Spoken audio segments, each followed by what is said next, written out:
여호와께서 모세와 아론에게 말씀하여 이르시되 이스라엘 자손은 각각 자기의 진영의 군기와 자기의 조상의 가문의 기호 곁에 진을 치되 회막을 향하여 사방으로 치라. 동방 해 돋는 쪽에 진칠 자는 그 진영별로 유다의 진영의 군기에 속한 자라. 유다 자손의 지휘관은 암미나답의 아들 나손이요 그의 군대로 계수된 자가 74,600명이며 그 곁에 진칠 자는 이사갈 지파라.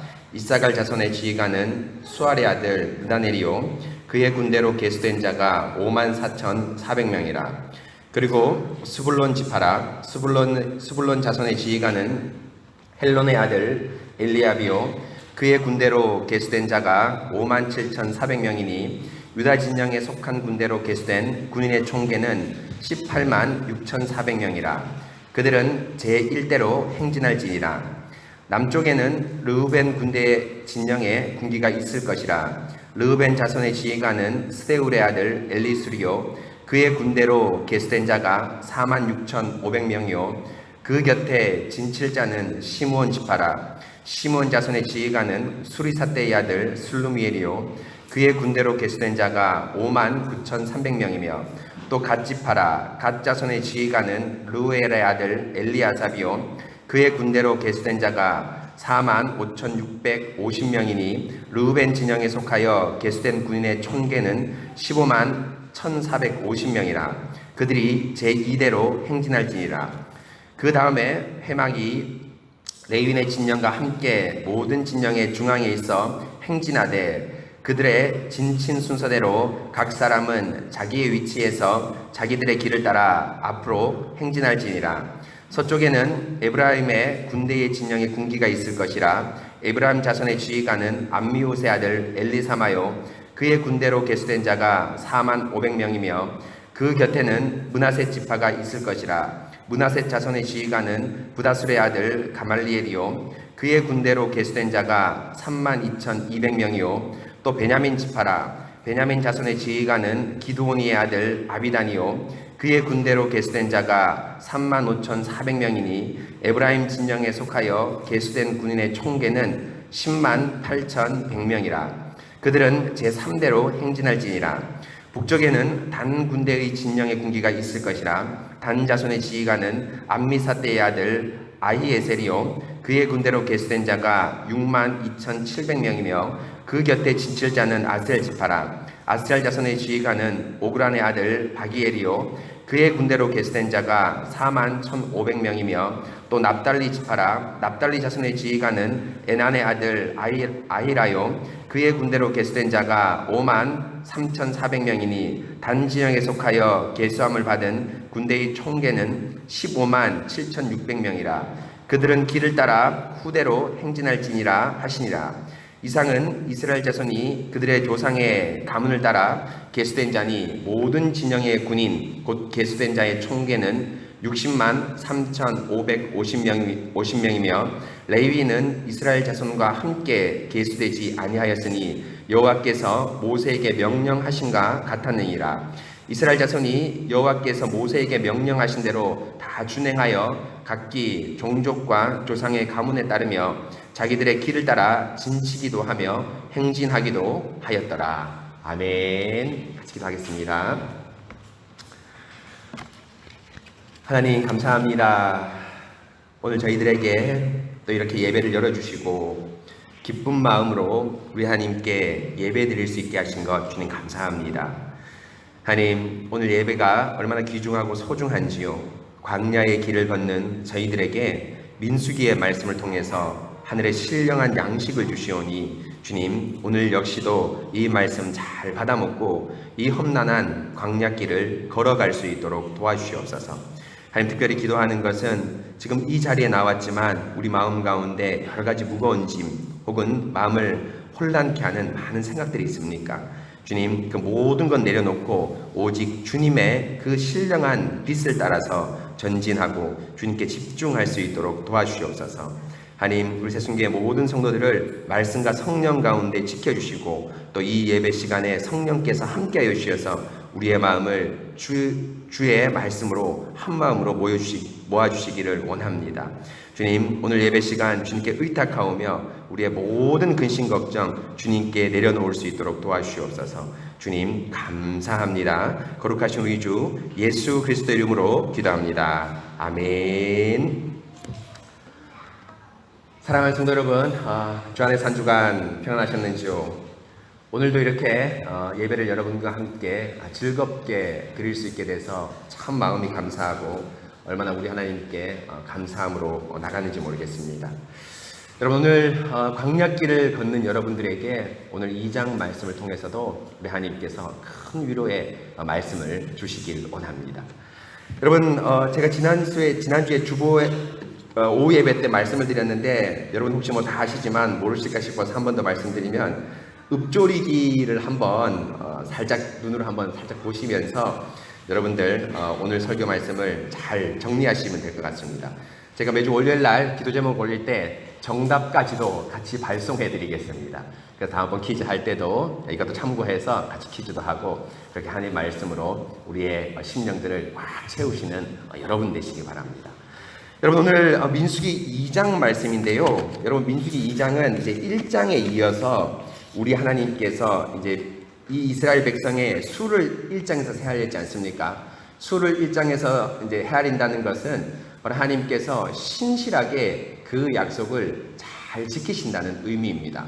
60만 3,550명이라는 그 놀라운 하나님의 숫자는 단지 70명에서 혹은 더 거슬러 올라가면 불임인 사라와 아브라함에게서 단 한 명도 기대할 수 없는 그 적박한 환경 가운데서도 하나님께서 60만이라는 그 사람을 일으켜 주시고, 사실 남자와 여자까지 치면 아이까지 치면 200만이라는 사람까지 일으켜 주시면서 우리 하나님께서 얼마나 약속에 신실하게 이스라엘을 이끄시고 인도하셨는가를 1장의 수를 헤아리는 것, 수를 세는 걸 통해서 저희가 확인했다면, 오늘 2장은 이제 그 숫자를 세하렸다면 이제 무엇이 남았습니까? 이제 군대로 모집됐지 않습니까? 군대로 모집됐기 때문에 이제 자기가 이제 어느 부대에 이제 배치를 받았습니다. 배치를 받았으면 내가 뭐 백마 부대다, 어떤 부대다 이렇게 받았으면 이제 그 부대에 소위 말하면 전투할 지역이라고 해야 될까요?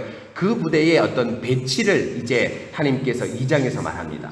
1장에서는 이 군대의 숫자가 얼마인지를 세알렸다면 이제 2장에서는 그 군대가 어떤 진영으로 배치가 되고 어떻게 행진하면서 앞으로 그 이방의 적들을 어떻게 싸워 이길 것인가를 하나님께서 말씀하시는 것이 바로 2장의 말씀입니다. 근데 여러분, 2장 이제 배치를 이제 2장에서 쭉 얘기하는데요. 오늘 2장 1절의 말씀 보시면 하나님께서 이제 여호와께서 모세와 아론에게 말씀하여 이르시다라고 나옵니다. 여러분, 이건 1장 1절과 조금 다르죠. 1장 1절에 보면 1장에서는 여러분 뭡니까? 하나님께서 누구에게 말씀합니까? 모세와 아론에게 말하는 것이 아니라 누구에게 말합니까? 모세에게만 1장 1절에서 말씀하지 않습니까? 근데 2장 1절에서는 모세뿐 아니라 아론에게까지 말합니다. 여러분, 이것은 모세오경에서 아주 특이한 겁니다. 여러분 잘 알지 않습니까? 출애굽기에서 여러분 하나님께서 모세를 콜링하실 때 이 아론을 이제 하나님께서 그 대변인 비슷하게 불러주십니다. 그러면서 여러분, 아론에게 내가 뭐처럼 되겠다? 하나님 같이 되려, 이렇게 합니다. 그러니까 물론 아론과 모세가 한 배에서 태어난 핏줄은 같지만 모든 위치에서 아론은 뭡니까? 모세보다 소위 말하면 모세의 임명을 받는 그 한 등급 낮은 단계에 있었던 사람입니다. 모세하고 비교할 수도 없죠. 그래서 여러분, 모세오경 전체에 보면 여러분 뭡니까? 모세에게 말씀하셨다가 거의 대부분이고 모세와 아론에게 말씀하셨다는 여러분 거의 없다시피 해도 과언이 아닙니다. 오늘 1장에서부터 5장까지 하나님께서 모세에게 여러 번 얘기하는데 총 9번 얘기합니다. 그 중에 오늘 말씀과 4장 1절에 단 2번만 모세에게 아론과 말하고 나머지 7번은 절대적으로 모세에게만 말하는데, 오늘 아주 특이하게 하나님께서 진영을 배치하고 행군의 순서를 짤 때는 모세와 아론에게 말씀하고 있습니다. 여러분, 이유가 뭘까요? 바로 이 진영과 배치는 단순한 군사적 전술이 아니라 우리 하나님께서 출애굽기 19장에서 말씀한 대로 제사장 나라이기 때문이죠. 바로 아론이 제사장으로 대제사장으로 부름받지 않습니까? 40장에 보면 기름 붓고 아론의 아들과 아론이 기름 부음 받고 대제사장으로 섰습니다. 바로 이것은 단순하게 어떤 모세에 대한 계시의 말씀을 넣어서 전투를 하고 이제 적진과 싸워야 될 텐데 그것을 위해서 배치를 하는데 바로 제사장 나라로 부름받았다는 것을 이 모세와 아론을 하나님께서 부르시면서 말씀하는 걸 통해서 저희가 잘 알 수가 있습니다.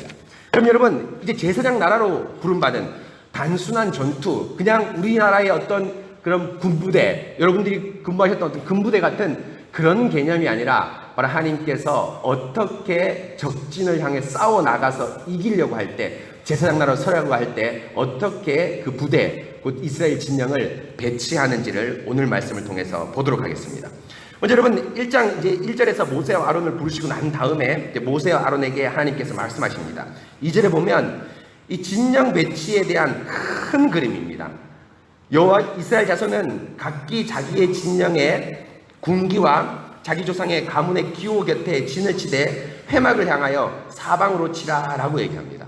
여러분 2장 2절은 이 2장 전체를 압축해서 담아 놓은 것이라고 해도 과언이 아닙니다. 왜냐하면 너희 조상의 군기와 가문의 기호의 곁에 진을 치고 회막을 향하여 사방을 치는 그것이 뭡니까? 3절에서부터 34절까지의 전부의 내용이라고 해도 과언이 아닙니다. 한마디로 2장 2절을 통해서 이스라엘 전체의 진영의 지파의 배치와 또 행진을 하는 큰 그림을 알 수 있는데요. 2장 2절에서 하나님께서 두 가지를 얘기하시죠. 먼저 첫째는 뭡니까?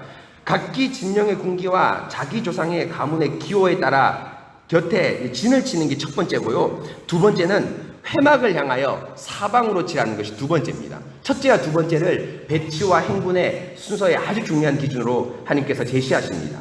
그런데 성도 여러분, 이 첫째 기준은 이미 1장에서 알려진 기준입니다. 1장 52절에 보시면 이렇게 나옵니다.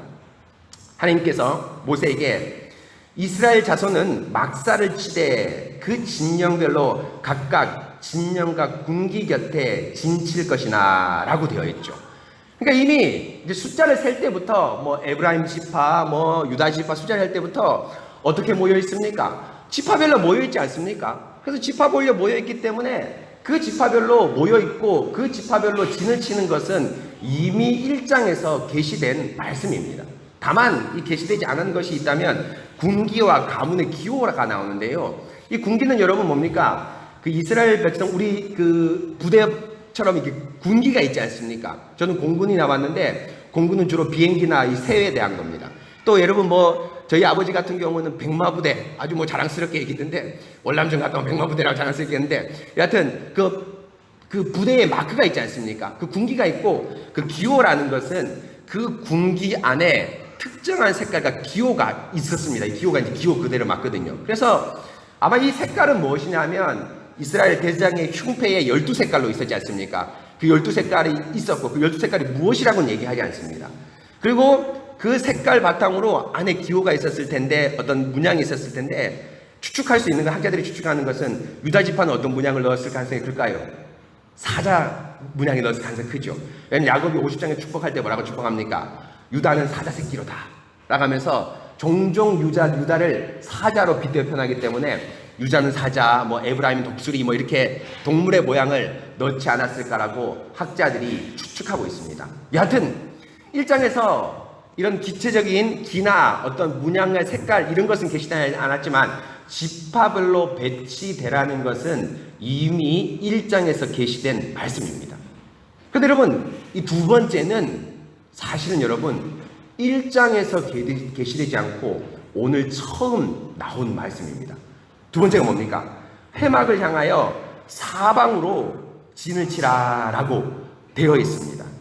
사랑하는 성도 여러분, 회막을 향해서 사방으로 진치라는 것이 우리 생각에는 아주 자연스럽고 너무 당연한 것이라고 생각될 수 있습니다. 이스라엘 진중에 회막이 있고 거기 중심에 법궤가 있는 것은 너무너무 자연스러울 거라고 우리는 생각하고 있지만 사실은 이스라엘 백성에게는 아주 놀라운 일이고 획기적인 하나님의 은혜입니다. 왜 그럴까요? 우리 너무 자연스럽죠? 뭐든지 중요한 게 뭡니까? 중간에 있어야 되지 않습니까? 회막도 중간에 있어야 된다는 게 너무너무 자연스럽고, 오늘 이후부터 사실 여러분 회막이 항상 중간에 있습니다. 그런데 여러분, 오늘 이 회막을 향해 사방으로 진출하는 것이 오늘 처음 이 하나님께서 회막의 위치를 정하셨는데요, 너희 중심에 회막이 중심에 있어라는 건 오늘 처음 말씀하는 겁니다. 하나님께서 모세에게 회막의 계시를 주는 출애굽기 19장 이후부터 처음 계시한 겁니다. 처음 계시했던 사실에서도 아주 놀라운 일이지만, 더 놀라운 일은 무엇이냐면, 원래 회막이 있던 자리가 이스라엘의 중심부가 아니었습니다. 여러분, 원래 이스라엘이 있던 회막, 그 자리가 어디였을까요? 여러분들이 잘 아는 이스라엘이 만든 첫 번째 회막이 무엇입니까? 이스라엘에게 하나님께서 제시한 첫 번째 회막이 무엇입니까? 여러분, 우리 머릿속으로 생각하죠. 출애굽기 36장에서 부살레가 오홀리압이 회막을 만들기 시작하거든요. 출애굽기 36장에서부터. 그리고 40장 17절에서 회막을 모두 완공하고 했다고 이제 말씀을 합니다. 그런데 여러분, 이전에 회막이 하나 더 있었습니다. 곧 하나님께서 모세에게 시장으로 보여준 회막 전에 회막이 한 개 더 있었습니다. 여러분 잘 아시죠? 어떤 회막입니까?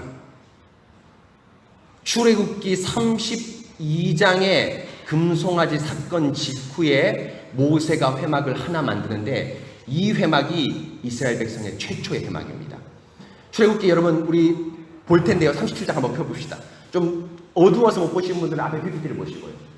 자, 우리 성경을, 우리 젊은 청년들이 성경 찾으실 수 있는 분들은 출애굽기 37장을 찾으십시오.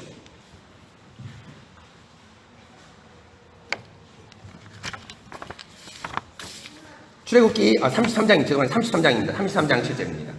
33장 7절입니다.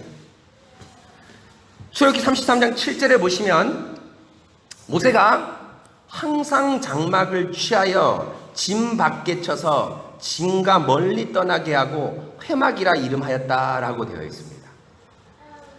여러분, 회막이 나오죠? 회막이 나옵니다.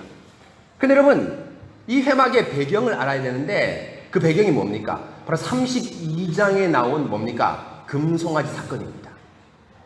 모세가 40일 동안 하나님께 시내산에 올라가서 성막의 식양을 받으러 올라가고 또 하나님의 율법을 받으러 올라갔습니다. 근데 40일 동안 모세가 내려오지 않자 이스라엘 백성이 어떤 큰 범죄를 뭐합니까? 금송아지를 지어서 우상 숭배하지 않습니까? 근데 모세가 산에서 40일을 지나고 하나님의 언약의 두 돌판, 십계명을 받은 그 두 돌판을 가지고 내려오다가 여러분 어떻게 합니까? 멀리서 시끄러운 소리가 들리는 겁니다. 그러니까 여호수아가 이게 무슨 소리입니까? 라고 하니까 모세가 이것은 술 먹고 떠들고 노는 춤추는 소리가 아니라 뭡니까? 우상을 숭배하는 소리라고 얘기를 합니다. 그래서 여러분 딱 내려보니까 말 그대로 뭡니까? 우상을 섬기고 술 먹고 방자히 행하고 있습니다. 여러분 거기서 춤추고 노래하는 건 여러분 뭡니까? 우리가 말하는 술 파티를 얘기하는 게 아닙니다. 뭐합니까? 금송아지 중심으로 해서 애굽에서 드렸던 예배를 드리고 있는 겁니다. 애굽에 드렸던 예배, 금송아지가 주로 애굽에서 섬겼던 신이거든요. 그 애굽에서 신겼던 신을 예배드린 것 같이 지금 똑같이 이스라엘 백성이 그 금송아지만 예배드리고 있는 겁니다. 그래서 모세가 언약 내려오다가 언약의 누돌판을 팍 깼습니다. 여러분 이거 화가 나서 깬 게 아니죠? 화가 나서 깬 게 아닙니다. 모세는 여러분 뭡니까? 지면에 있는 모든 사람보다 온유함이 더한 사람입니다. 여러분 40년 동안 이 사람들을 데리고 광야를 행진했다고 보십시오. 착한 사람도 악하게 되지 않겠습니까? 하나님께서 모세같이 온유한 사람을 선택하신 겁니다. 온유한 사람입니다. 모세가 단지 홧김에 깨트린 게 아니라 어떻게 깨트렸습니까? 바로 언약의 조항, 하나님과 너희하고 맺은 십계명이 깨졌다는 겁니다. 그래서 여러분 언약의 두 돌판이 있는데 이 두 돌판이 1계명부터 4계명까지 한 계명에 쓰이고 5계명부터 10계명까지 한 계명에 쓰였다라고 생각할 수도 있지만 또 어떻게 생각할 수도 있습니까? 똑같은 계명이 두 개 쓰여진 겁니다. 1계명부터 10계명까지 한 돌판, 또 어떤 돌판에 또 1계명부터 10계명까지. 왜 그럴까요, 여러분? 잘 생각하신 대로 계약서는 항상 몇 불 씁니까? 2불 쓰지 않습니까? 고대도 그랬습니다. 그 당시에도. 하나님 하나, 모세가 하나 가지고 있었겠죠. 또 백성이 하나, 보관 장소는 모르겠지만 가지고 있었을 겁니다. 돌판을 팍 깼습니다. 내가 10계명, 2계명을 지키지 않았기 때문에 언약적 징계를 하는 겁니다. 그리고 모세가 뭡니까? 여호와의 편에 설 때는 나에게 오라 하면서 레위인을 불러서 하나님께 징계하지 않습니까? 그럴 때 하나님께서 모세를 한마디도 책망하지 않습니다. 그리고 나서 모세가 또 하나의 징계를 하는데 바로 33장 7절입니다. 37절 보시면 모세가 항상 장막을 취하여 라고 되어 있는데, 여러분이 항상 장막이라고 하니까 항상 장막이라는 게 있었나라고, 뭐 always 장막 뭐 이런 게 있었나라고 생각되지만 이 수식어가 적절치 않습니다. 항상이라는 것이 뒤에 가야 됩니다. 모세가 장막을 취하여 진 밖에 쳐서 진과 멀리 떠나게 하고 이름을 해막이라 하니 할 때 이 항상을 뒤로 돌려서 장막을 취하여 항상 진 밖에 쳤다, 이렇게 해야 됩니다. 그러니까 항상 장막이 아니라 모세가 이 진을 쳤는데, 진을 뭡니까? 항상 백성들이 모여있는 진밖, 동네 밖에 쳤습니다. 근데 여러분, 이 말은 뭡니까? 원래대로 하면 이 장막이 어떤 장막이냐? 모세의 집입니다. 모세가 살던 집입니다. 그 살던 집은 백성 안에 쳤습니다. 오종동 안에 치고, 뭐 홍도동 안에 치고, 둔산동 안에 치고, 와동 안에 쳤습니다.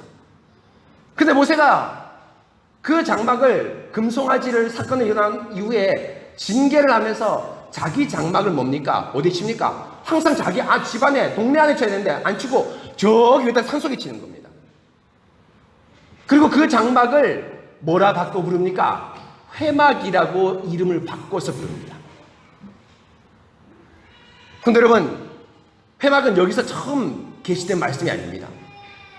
회막은 어떤 말씀입니까? 이미 출애굽기 27장에서부터 하나님께서 성막의 식양을 보실 때 회막이라는 단어가 계시됩니다.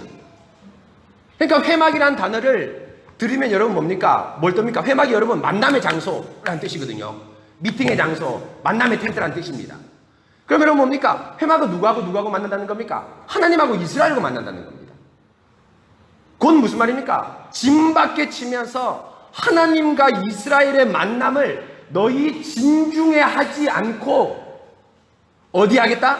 진 밖에 하나님과 이스라엘 만남을 하겠다. 사실은 여러분, 진 밖에 오늘 8절 9절에 보시면 여러분 8절에 보십시오. 모세가 회막으로 나갈 때 백성이 다 일어나서 자기 장막문에 서서 모세가 회막에 들어가까지 바라보며 9절에 모세가 회막에 들어갈 때 구름 기둥이 내려 회막문에 서며 여호와께서 모세에게 말씀하시니라고 되어 있는데, 모세가 회막 그 진 밖에 자기의 장막을 치고 회막으로 변경하면서 명명하면서 거기에서 모세가 갈 때 하나님께서 구름 기둥으로 임하십니다.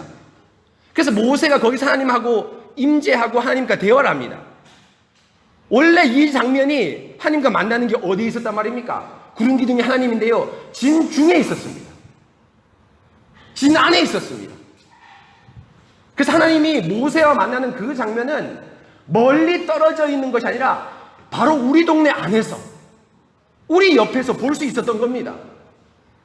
근데 죄를 짓고 하나님께서 징계하는 차원에서 어떻게 하셨냐면, 그 회막, 하나님의 만남을 진 밖으로 옮기시는 징계를 하면서 모세가 자기가 쳤던 집을 회막이라고 이름을 바꾸면서 그 회막을 진 밖으로 옮기고 거기서 하나님과 만나게 하는 겁니다. 8절에 9절에 보시면 백성이 나오지 못합니다. 자기 장막 안에서 모세와 하나님이 만난 것을 보고, 또 하나님께서 임재하실 때 예배를 드릴 때 여러분 뭡니까? 거기 나가서, 회막에서 나가서 예배를 드리지 못하고 거기에서 자기의 장막 안에서 예배를 드린다고 나옵니다. 무슨 말입니까? 이전과 달라졌죠. 하나님을 자기 진중에서 모세가 구름 기둥으로, 물론 다 만났는 거 아니죠? 모세가 하나님과 구름 기둥으로 만났는데 자기 진중에서 만났는데, 이제는 그 하나님의 만남을 저기 성밖, 진밖 산속으로 옮긴 겁니다. 뭡니까? 내가 너희와 교제하지 않겠다. 뭐 100% 교제하지 않겠다는 건 아니겠죠. 그러나 이전에 교제했던 방식과 훨씬 떨어지게 내가 너희와 교제했던 방식을 제한하겠다 라고 말하는 겁니다. 마치 우리가 시편 137편에 말한 대로 하나님께서 회당을 주시고 또 에스라라 에스 같은 위대한 선지자를 주셨지만 70년 포로 기간 동안 뭘 주지 않습니까? 예배를 허락하지 않으셨죠. 그거와 똑같이 하나님께서 이스라엘 백성을 징계하십니다. 곧 회막은 40장에서 다 완공되거든요. 그러나 그 회막이 만들기 전에 그 회막을 먼저 명명하면서 송구 같은 게 없었습니다. 단순하게 하나님과 모세가 계시받고 교제하는 자리였습니다. 그러나 이것을 회막으로 명명하면서 모세와 하나님이 너희의 교제, 하나님과 교제를 심판하시면서 내가 너희와 진 중에서 교제하지 않고 진 밖에서 교제하시겠다고 징계하십니다. 곧 이스라엘 회막이 진 안에 있지 않았고 진 밖에 있었습니다.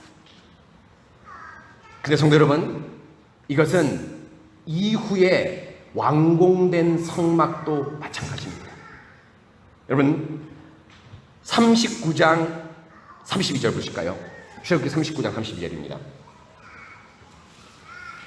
이스라엘 백성이 모세가 자기의 장막을 회막이라 한 곳에서 모세와 하나님이 그 교제하는 것을 멀리서 봤습니다. 그 사이에 이제 부살레가 오홀렙이 이제 이제 정식 회막을 만들었죠. 만들고 나서 출애굽기 39장입니다. 잠깐만요. 39장 32절입니다. 39장 32절 이스라엘 자손이 이와 같이 성막 곧 회막의 모든 역사를 마치되 여호와께서 모세에게 명하신 대로 다 행하고, 그러니까 이제 시내산에서 본 회막을 다 완성했습니다. 그래서 33절에 보십시오. 그들이 성막을 모세에게 가져갔다고 되어 있습니다. 그 회막이 이동할 수 있지 않습니까? 천막이니까 이동할 수 있지 않습니까? 그 회막을 어느 장소에서 만들었는지 모르겠지만 만들었습니다. 여하튼 다 만들어나고 그 회막의 모든 것들을 누구에게 가져왔습니까? 모세에게로 가져왔습니다. 그래서 39절 볼까요? 곧 모세에게로 가져왔으니 곧 막과 그 모든 기구와 그 갈고리들과 널판들과 그 띠들과 기둥들과 받침들과 하면서 쭉 하면서 막, 그 천막, 기둥, 텐트의 살까지, 안에 있는 살까지 다 가져왔습니다. 모세에게.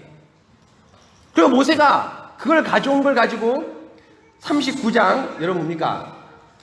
39장 여러분 보십시오. 40장 보십시오. 40장 1절에 보시면 출애굽기 40장 1절입니다. 여호와께서 모세에게 말씀하여 이르시되 너는 첫째 달 초하루에 성막 곧 회막을 세우라라고 말합니다. 근데 가져왔으니까 이거를 위치를 정하는 건 누구한테 맡깁니까? 모세한테 맡깁니다. 그리고 17절에 보면 40장 10절에 보면 둘째 달 첫째 달 그 달 초하루, 그러니까 2년 1월 1일이죠. 제가 저번 주에 얘기한 대로 2년 1일 날 초하루의 성막을 모세가 세웠습니다. 어느 장소에. 가져온 만든 재료들을 가지고 성막을 이제 땅에 박았습니다. 그런데 여러분, 그 박은 장소가 어디입니까? 오늘 2장 2절의 장소입니다. 성막을 지금 중심에 놓고 너희가 성막 사방으로 진치라고 얘기했지 않습니까? 그러니까 2장 2절에 모세가 성막을 세웠습니다. 근데 그 성막의 장소가 여러분 어딜까요?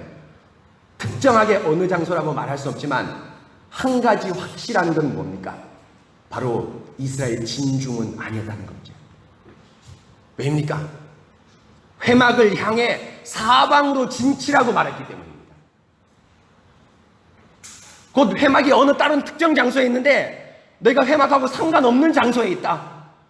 그런데 회막의 위치를 너희가 지금 모든 진을 지파별로 계수를 했는데 그 진이 이동해서 이제 위치를 어디에 잡으라? 회막을 중심으로 잡아라고 하나님께서 말씀한 겁니다. 아마 학자들이 추측한 건데 어디로 잡습니까?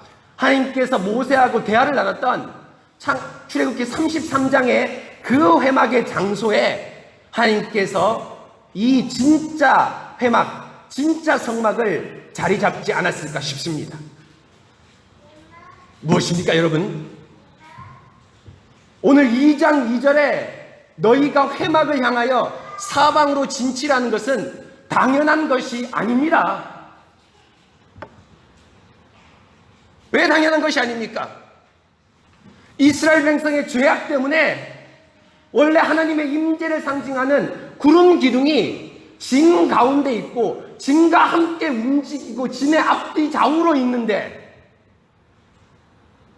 죄악으로 인해서 하나님께서 그 교제를 제한하시고 하나님의 임재를 상징하는 회막을 진 밖으로 내어놓으셨습니다.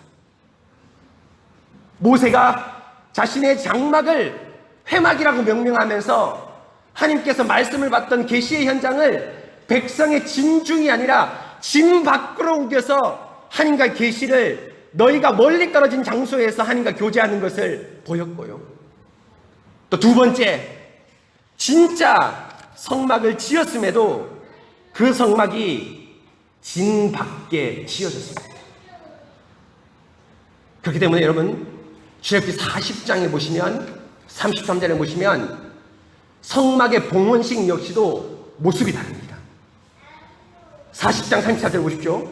구름이 회막에 덮이고 성막이 하나님의 영광이 성막에 충만하여 모세가 회막에 들어갈 수 없으니 이는 구름이 회막 위에 덮이고 여호와의 영광이 성막에 충만함이라면서 34절 35절이 성막, 첫 번째 정식 성막의 봉헌식입니다. 근데 여러분, 뭐가 보이지 않습니까? 뭐가 보이지 않습니까? 솔로몬의 성전 봉헌에 비해서 백성이 단 한 사람도 보이지 않습니다. 개미 하나도 보이지 않습니다. 사실 여러분, 39장에서 성막의 재료를 가져와서 모세가 성막의 위치를 정했다고 얘기했지 않습니까? 그런데 여러분, 성막을 세운 사람도 사실은 히브리 문법에 보면 그가 세웠다, 그가 성막 안에 법궤를 넣었다 하면서 다 모세 혼자 나옵니다. 여러분, 무슨 말일까요? 물론 아론과 제사장이 있었으리라 생각합니다. 왜? 기름을 부었기 때문입니다. 그런데 몇 명의 사람이 있었으리라고 생각하지만 이 위대한 일, 성막의 기초를 잡고 성막의 성구를 안에 놓고 한 걸음 더 나가서 성막의 봉헌식을 하는데 이스라엘 백성이 단 한 명도 보이지 않습니다. 반대로 솔로몬이 성막 봉헌식을 할 때는 왕상 8장 2절, 왕상 8장 14절에 이렇게 얘기합니다. 왕상 8장 2절에 이스라엘 모든 사람이 다 에다님월 곧 7째 달 절기에 솔로몬 왕에게 모이고, 열왕기상 8장 14절에 솔로몬이 얼굴을 돌이켜 이스라엘 온 회중을 위하여 축복하니 그때에 이스라엘 온 회중이 성막 주위에 서 있더라. 성전 주위에 서 있더라. 무슨 말입니까? 지금 성막의 일은 백성들이 합니다. 이걸 혼자 할 수 없겠죠. 그러나 이 소위 말하면 그런 일이 아니라 봉헌식, 성막의 기초를 세우고, 구약에서는 봉헌식이 예배거든요. 우리는 예배가 아니라 우리는 식입니다. 우리는 주일 오전 오후 예배 모두 식입니다. 기도입니다. 그러나 구약의 성막 봉헌식은 예배입니다. 그 예배에 회중이 하나도 없습니다. 그 예배에 어떤 사람도 찾아볼 수 없습니다. 왜입니까? 너희의 죄로 인해서 하나님께서 이스라엘을 철저히 외면하시고 너희가 교제하지 않겠다라고 하나님께서 말씀하시는 겁니다. 그런데 여러분, 놀랍게도 오늘 2장 2절에 우리 하나님께서 뭐라고 말합니까? 성막 회막을 사방을 향하여 너희가 진치라. 하나님, 한 달 전에 봉헌식 할 때, 레위기가 한 달 동안 받은 말씀이라고 말씀하지 않습니까? 한 달 전에 봉헌식 할 때 우리가 그 봉헌하는 거 하나도 보지 못하고 33장에 나온 대로 우리의 성막 안에서 그냥 멀리서 구경만 했을 뿐이고, 여호와의 영광이 그 성막에 가득하여서 모세가 들어갈 수 없었을 그때도 우리가 여호와의 영광을 보지 못했는데, 우리에게 왜 이런 은혜를 주십니까?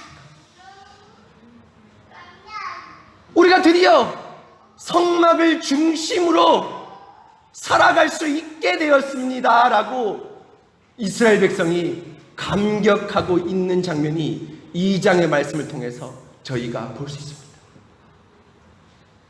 사랑하는 성도 여러분, 회막으로 하나님께 초청해 주시는 것은 단순히 하나님의 어떤 여러분들의 불쌍히 여기는 것이 아닙니다. 단순히 여러분들에게 그냥 적선하는 그 차원이 아니라 하나님의 놀라운 은혜입니다.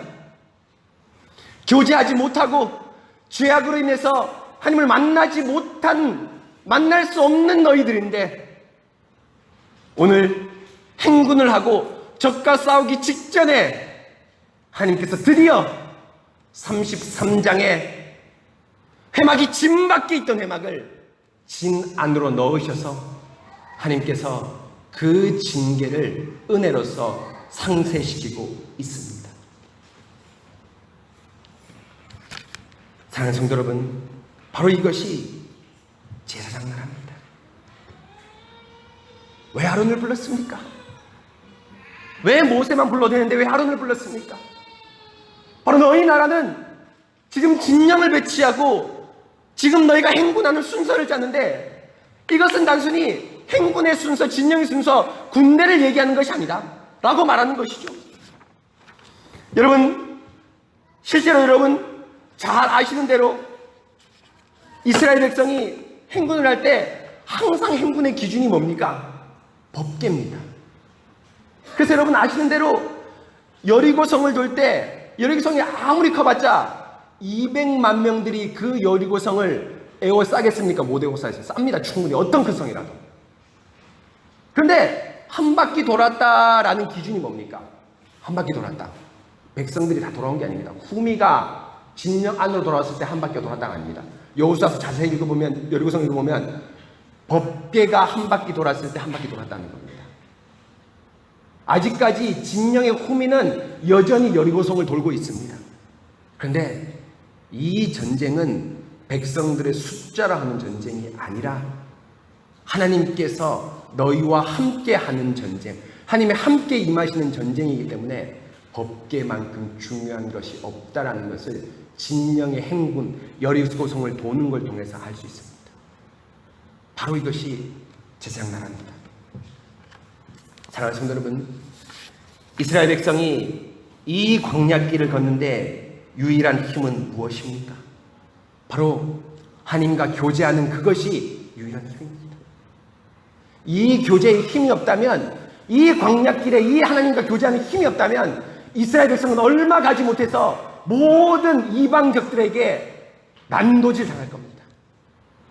그러나 여러분, 회막이 자기 안에 있고 회막을 중심으로 사방에 진을 쳤다면 하나님께서 그 힘으로 말미암아, 이스라엘의 힘으로 말미암아 이방의 적들을 단번에 물리칠 수 있는 큰 힘을 얻은 겁니다. 바로 그렇습니다. 사랑하는 성도 여러분, 우리가 가진 힘이 무엇입니까? 여러분의 돈입니까? 건강입니까? 안정된 직장입니까? 좋은 어떤 것입니까? 아닙니다. 이 광야길을 걷는 유일한 힘이 있다면 여러분들이 하나님 중심, 성경 중심, 교회 중심으로 살고 있는 하나님과의 교제가 우리의 유일한 힘입니다. 이것이 바로 광야길을 걷는 우리의 유일한 힘입니다. 그렇기 때문에 여러분, 하나님께서 우리 가운데 신이 진을 치러 이 땅에 오시죠. 바로 누굽니까? 예수 그리스도입니다. 말씀이 육신이 되어 우리 가운데 뭐 하시며? 거하시며. 이 거한다는 단어가 어떤 단어입니까? 언어로 보면 텐트 친다는 단어입니다. 그런데 여러분, 이 민수기 2장과 텐트 치는 것과 다르죠. 민수기 2장은 텐트는 어떻게 칩니까? 회막이 먼저 자리를 잡고 회막 중심으로 텐트를 쳐라고 말했습니다. 그런데 예수 그리스도는 계시의 진전을 하면서 더 말씀을 밝히 보여주시면서 너희가 나 중심으로 텐트 쳐라는 것이 아니라 내가 너희의 죄악 가운데 텐트를 직접 치십니다. 이게 바로 뭡니까? 성육신이죠. 성육신입니다. 예수님이 하늘에서 너 구원 아니여 할 수 있겠습니까? 없겠습니까? 충분히 하실 수 있습니다. 충분히 능력 있는 분이시기 그래 하실 수 있습니다. 그러나 예수님은 그런 방식으로 우리를 구원하지 않고 말씀이 육신이 되어서 우리 가운데 직접 오셔서 뭐 하십니까? 우리를 체휼하시면서 우리를 공감하시면서 심지어는 우리의 십자가의 고통, 우리의 모든 음부의 고통까지 당하시면서 우리의 죄악 가운데 함께 계시면서 우리를 구원하시는 분이 예수 그리스도입니다. 사랑하는 성도 여러분, 바로 이것이 구약의 성도들이 맛보지 못한 은혜입니다. 예수 그리스도께서 친히 육신의 죄된 모양으로 낮아져서 우리의 죄 가운데 거하시면서 하나님께 나아갈 새롭고 살 길을 열어놓으셨습니다. 사랑하는 성도 여러분, 이것이 은혜 아닙니까? 바로 하나님께서 우리에게 주신 귀한 은혜가 이것이 아닙니까? 우리가 하나님을 먼저 사랑한 것이 아니고 하나님이 우리를 먼저 사랑하신 것입니다. 사랑하는 성도 여러분, 이것이 광야의 길을 걷는 하나님께 주신 우리의 유일한 힘입니다. 그렇기 때문에 여러분, 교회를 중심으로 한 생활, 예수 그리스도를 중심으로 한 생활을 절대 떠나지 마십시오. 그렇기 때문에 여러분, 오늘 말씀 볼까요? 또 2절에 보시면 회막을 향하여 사방으로 진치라라고 되어 있는데 향하여 진치라고 되어 있습니다. 너희 텐트의 입구를 어디에서 내라고 되어 있는 겁니까? 성막을 향해서 내라는 겁니다. 전술상, 곧 군사적 전술상을 보면 최악의 진영 배치입니다. 왜입니까? 성막을 등으로 대고 문 입구를 어디에 냅니까? 적들을 향해 있는 외부로 내야 됩니다. 근데 하나님께서 회막을 향해 진을 쳐라. 너의 문의 입구를 어디로 내라? 성막을 향해 내라는 겁니다. 적들이 칼을 들고 올라올 때 이 사람들은 적이 어디 있는지도 모르면서 눈 가리고 돌아설 때 저기 칼에 자신의 목이 잘릴 수가 있습니다. 그런데도 하나님께서 회막을 향해서 자기의 문을 내라고 말합니다. 왜입니까? 제사장 나라는 칼과 창에 의존하지 않기 때문입니다. 제사장 나라는 어떤 무기력에 의존하지 않기 때문이죠. 그래서 여러분, 다윗이 법궤가 어디입니까? 다윗성으로 들어올 때 다윗이 덩실덩실 춤을 췄습니다. 왜 덩실덩실 춤을 췄습니까? 이 나라의 안녕이 확실하게 한 단계 더 업그레이드 됐기 때문입니다. 바로 법궤가 이스라엘 중심에 떡하니 자리 잡고 있었기 때문입니다. 오벳 에돔의 변방에 있는 법궤가 바로 진중 가운데 들어오면서 이스라엘 모든 백성의 안녕이 완전하게 보정되었기 때문에 다윗이 제사장 직분자로서 덩실덩실 춤을 춘 것입니다. 바로 이것입니다. 사랑하는 성도 여러분, 우리가 어디를 중심으로 생활해야 되겠습니까? 우리가 어떤 곳에 시선을 맞춰야 되겠습니까? 바로 하나님과 이 교회를 향해 시선을 맞춰야 됩니다. 여러분, 그렇지 않고는 여러분, 우리의 삶은 금광 온데간데 없이 적의 수하에 들어가게 될 것입니다. 사랑하는 성도 여러분, 주일뿐 아니라 주중도 여러분 열심히 가정경건회를 통해서 신앙생활 혹은 성경 읽기표를 통해서 신앙생활을 하고 계신가요? 교회만 하나님의 영역인가요? 주일의 이 시간만 하나님의 영역인가요? 아닙니다. 우리의 온통 머릿속과 우리의 모든 것이 여러분 뭡니까? 하나님의 주권하에 있습니다. 여러분, 세속사가 있고 구원 역사가 있고 따로 있는 것이 아닙니다. 우리가 밥 먹고 일하고 우리가 시집가고 장가가고 아이 낳고 우리가 집 사고 이사 가고 다 모든 것이 여러분의 구원을 위해 있는 겁니다. 따로 분리된 것이 아닙니다. 아침에 기도하고 성경 읽으면서 오늘 내가 어떻게 직장생활을 할까? 오늘 내가 어떻게 하루를 살아갈까를 하나님께 지도받지 않는다면 여러분 일주일간의 삶은 불신자의 삶과 동일하게 될 것입니다. 저녁에 일을 열심히 하고 돈을 많이 벌어서 집에 들어와서 그 경제적인 여유로 포만함을 느끼지만 하루 종일 성경책을 읽지 않고 기도하지 않았는데 그것으로 배고파하지 않고 그것으로 애타하지 않는다면 여러분들이 불신자와 뭐가 다르겠습니까? 그렇지 않습니까? 불신자도 하루 종일 열심히 일해놓고 자기가 일한 것을 보람을 느끼고 돈 많이 번 걸로 보람을 느끼는데 그걸로 편안하게 내일 먹을 것이 예비되었다 하면서 배를 들이면서 편하게 잠을 자지 않습니까? 만약 우리가 그와 똑같다면 우리가 불신자와 뭐가 다릅니까? 오늘 하루 종일 성경도 안 읽었네, 기도도 안 했네, 아이고 자기 전에도 잠깐 기도해야 되겠다, 성경을 읽어야 되겠다 하면서 주의 말씀을 향하는 것, 바로 이것이 우리 하나님께서 말씀하신 교회 중심의 삶이고 성문, 자기의 집문을 성전을 향해 열어놓은 겁니다. 그래서 여러분 이 말씀 때문에 다니엘이 여러분 어떻게 한 겁니까? 기도를 할 때 어느 방향으로 기도했습니까? 성전을 향해서 기도했습니다. 왜 성전을 향해 기도했습니까? 하나님 여기도 있고 저기도 있고 저기도 있고 저기도 있지 않습니까? 그런데 성전을 향하여 문을 열라. 물론 솔로몬이 얘기를 했긴 했지만 솔로몬의 그 기도, 하나님 멀리 잡혀갔을지라도 이 성전 향해 기도할 때 우리가 포로로 돌이켜 주십시오 라는 그 솔로몬의 기도 역시도 오늘 신명기 민수기 2장 2절 말씀을 기초하고 있습니다. 사랑하는 성도 여러분, 이것이 아름다운 성도의 삶입니다. 그래서 여러분 정말 놀라운 사실이 있는데요, 민수기 24장을 펴보십시오. 여러분 민수기 24장, 여러분 민수기 책임 간 펴보십시오.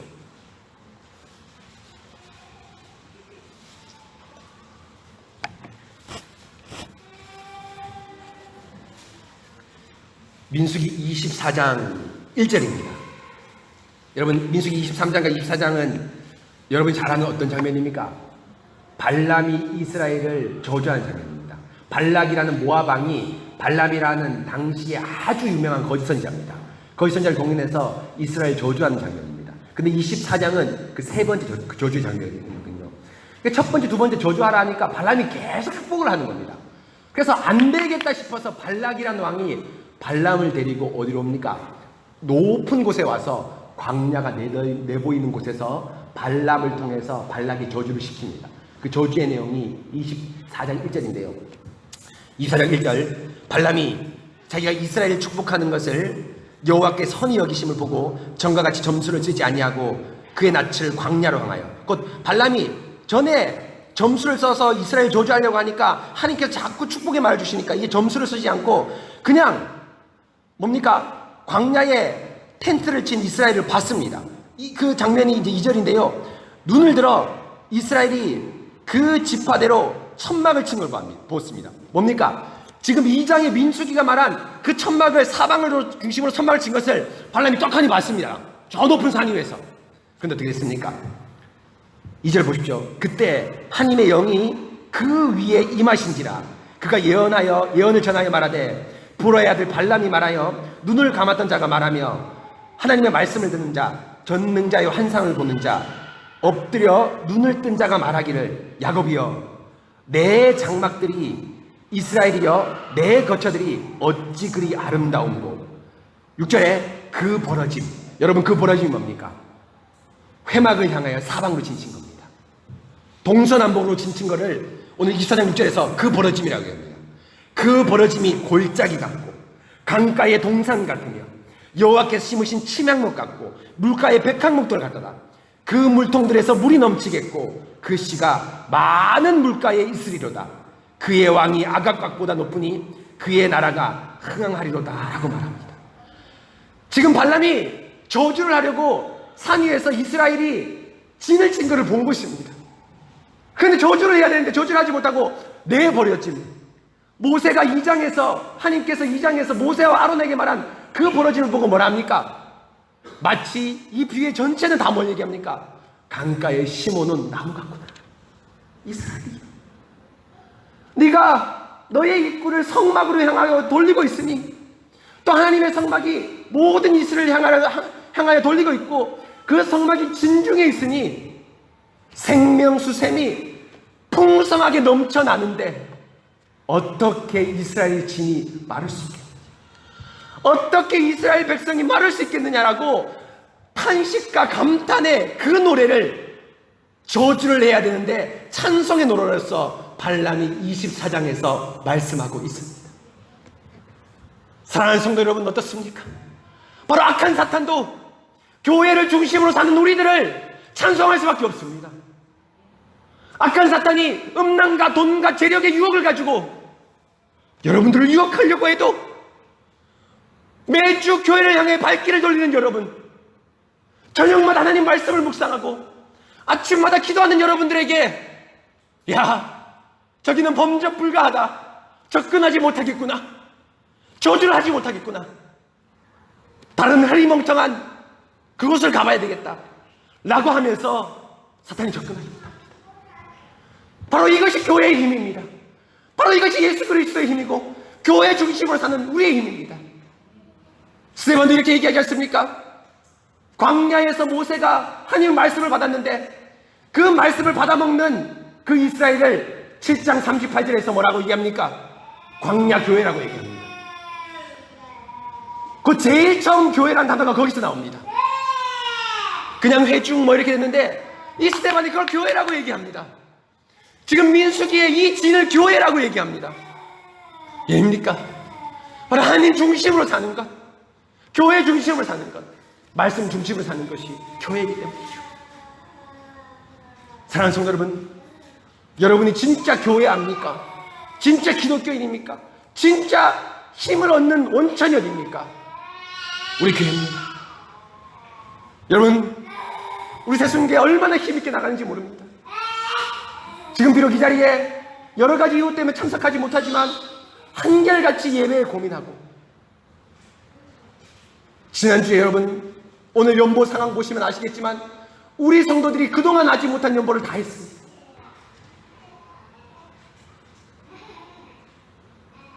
제가 얼마나 마음이 따뜻하고 흐뭇했는지 모릅니다.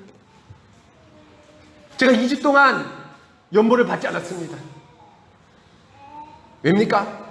연보 이거 찬송이거든요. 하나님께 올려드린 찬송입니다.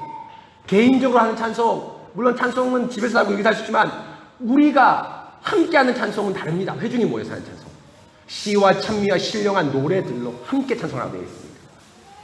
그래서 연보를 받지 않는 것이 맞겠다 하면서 우리 2주간의 가정경건에도 순서를 많이 축약했지 않습니까? 왜냐하면 예배 순서가 아닙니다. 가정경건은 그냥 순서입니다. 근데 제 마음 가운데 걱정이 되는 겁니다. 연보 복을 받는데 제로죠. 물론 여기서 우리 영상으로 준비하시는 분들 중에 몇 분은 연보를 내기도 했습니다. 근데 여러분, 저는 믿었습니다. 하나님을 믿고 또 누굴 믿습니까? 여러분들을 믿었습니다. 여러분들을 믿었습니다. 왜입니까? 교회를 지지하는 여러분, 교회를 생명같이 생각하는 여러분이 우리 새순교회 성도들이기 때문이죠. 바로 이것이 우리의 힘입니다. 단순한 돈 문제, 단순한 회비가 아닙니다. 그 연보에 여러분들의 마음을 담았습니다. 사랑하는 성도 여러분, 사탄이 우리에게 얼씬하지 못할 겁니다. 사탄이 여러 삶을 얼씨하지 못할 겁니다. 음란이, 재력이, 돈이, 심지어 자녀가 우리를 유혹할 수 있지만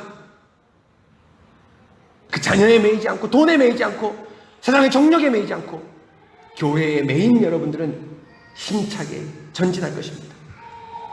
사랑하는 성도 여러분, 우리의 문의 입구를 세상을 향해 열지 말고 교회를 향해서 엽시다.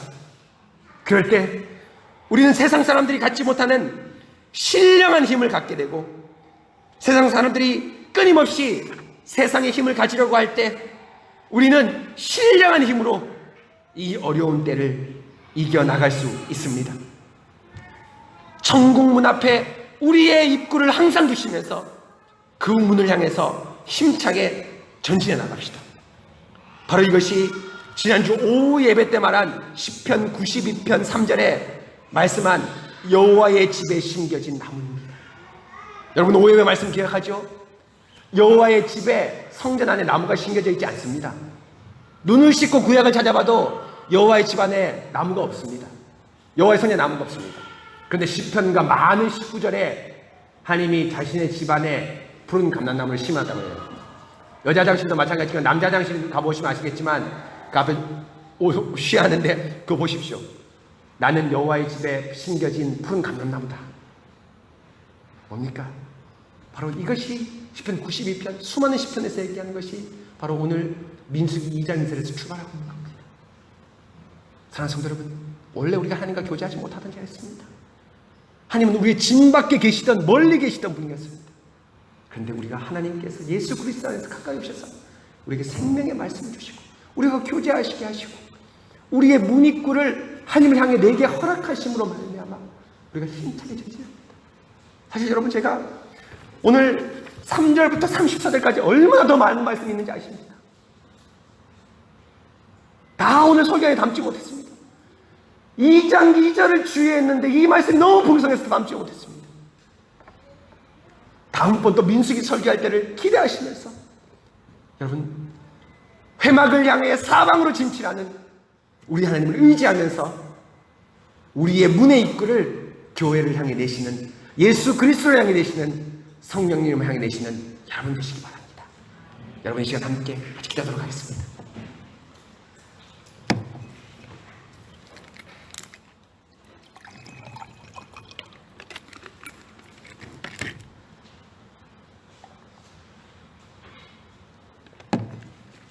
사랑하는 성도 여러분, 오늘 하나님께서 저에게 참 귀한 말씀 주셨습니다.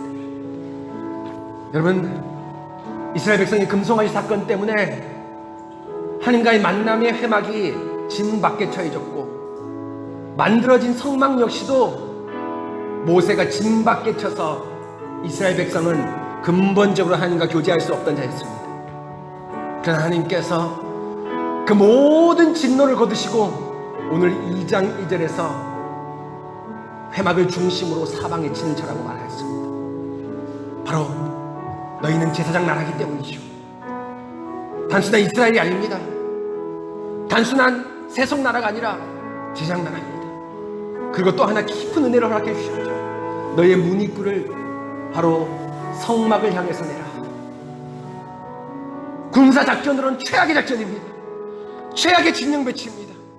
그러나 여러분, 우리 하나님은 실수하지 않고 우리 하나님은 절대 패배하시는 하나님 아닙니다. 악한 사탄 마귀 발람이 이스라엘 저주하러 왔을 때 그 벌어짐이 골짜기에 나무 같고 강가에 백향목과 침향목 같구나. 너희 이스라엘이여, 이렇게 강력한 힘을 가졌는데 우리가 어떻게 이기겠느냐 라고 하면서 발람이 이 진친 걸 보고 감탄하고 하나님께 찬송을 올려드리는 모습을 우리가 똑똑히 보았습니다. 사랑하는 성도 여러분, 하나님께서 우리가 하나님 중심, 성경 중심, 교회 중심으로 살게 해주시고 여러분의 이 문의 입구를 하나님 중심으로 내어 살게 해주신 이 은혜를 잊지 마시기 바랍니다. 그래서 하나님, 정말 우리가 신령한 힘을 얻으십시다. 세상을 향해 문을 내서 돈과 여러 가지를 쫓아가는 것이 아니라 신령한 힘을 얻고 그 힘으로 말미암아 위로를 받는 여러분 되십니다. 여러분, 오늘 말씀을 기억하면서 우리의 문을 성막을 향해 예수 그리스도 향해 낼 수 있도록 이 시간 함께 같이 기도하도록 하겠습니다. 하나님 감사합니다. 오늘 민수기 2장 말씀을 통하여서 저희들에게 아주 귀한 말씀 주신 것 감사합니다. 회막을 향하여 사방에 진치라라고 말씀하였습니다. 하나님, 무슨 말입니까? 바로 우리의 삶의 중심이 회막에 있고 한 걸음 더 나가서 우리 하나님께서 우리가 원래 하나님 중심으로 살지 못하였는데 하나님이 회막 밖에 계시고 진 밖에 계셔서 하나님과 모세만 교제하던 그런 자였는데 하나님께서 중심에 오셔서 우리와 친히 교제해 주시는 이 은혜 얼마나 감사한 일입니까? 하나님, 우리가 이 은혜 어떻게 외면하고 어떻게 소홀히 여기겠습니까? 하나님, 우리가 이렇게 주신 은혜를 하나님 중심으로 살게 은혜를 잊지 말게 하시고, 하나님 중심으로, 회막 중심으로, 예수 그리스도 중심으로, 교회 중심으로 살아갈 수 있도록 도와주시옵소서. 하나님, 새순교 성도들 지금까지 힘있게 회막을 향해 문을 열었습니다. 그러나 하나님, 이 우리의 마음 가운데 여전히 죄악가 있어서 여전히 회막을 중심으로 마음 열지 못하였다면, 하나님, 회막을 향해서 마음 열 수 있도록 도와주시고, 예수 그리스도와 말씀 중심, 성경을 중심으로 살아갈 수 있도록 도와주시옵소서. 우리의 눈을 저 하늘 위를 바라볼 수 있도록 도와주시옵소서. 주님 함께 해주시고 인도해 주시고 우리 새순교를 지켜주시옵소서. 이 어려운 코로나 시기 때 회막을 중심으로 진치고 행진할 수 있도록 도와주시옵소서. 주님 인도해 주시기 바랍니다. 지켜주시옵소서.